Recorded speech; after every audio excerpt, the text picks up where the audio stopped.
It is that time of the week where we sort the winners from the losers, and helping me to do that tonight is broadcaster Kel Richards. Kel, good to see you. Thank you so much for joining me on the show this evening. Delightful to be here. Wonderful. Wonderful to be here. Now, your winner of the week is Australia Day.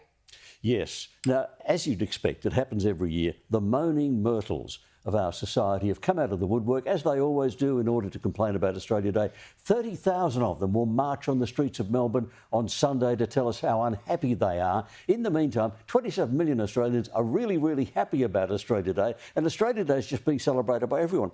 What people have now worked out is, on the 26th of January 1788, things changed and modern Australia was born. Before that, you had Australian prehistory rather than... Then Western civilisation arrived. And what it did was, Western civilisation threw open its arms and said, come and join us. And they have. There are 800,000 Australians who identify as being Indigenous.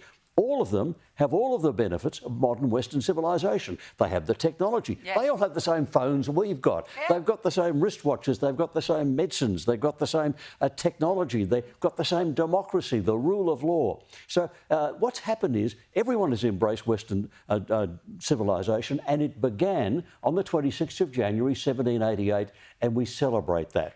We certainly celebrate it. I think the tide's turning. I made a point earlier in my editorial, Kel. There still is this undertone of hate that we've seen since the October 7 massacre, and it has reverberated, and it is breaking those fibres that make this country great. But I will say, overall, it's wonderful to see that people are going, you know what, I am proud of being an Australian, and long may it live, I say. Now, my winner of the week, Kel, I had to give it to Barron Trump this week. This guy is incredible, isn't he? He is 9 feet tall, I think. He's a giant. Look at him, he's a giant, and he's loving the attention that he got at the inauguration. But this is a man, look how proud his father is, but this is a man who I believe will one day be the President of the United States. I think he's got to follow in his father's footsteps. He's clearly got the intellect. As we know, he was the one who actually said to his dad, you need to go on podcasts like Joe Rogan, which helped Donald Trump reach a younger male audience. It got him over the line. And I just thought he was the star of the inauguration. I'm a big Barron fan. I think he's wonderful.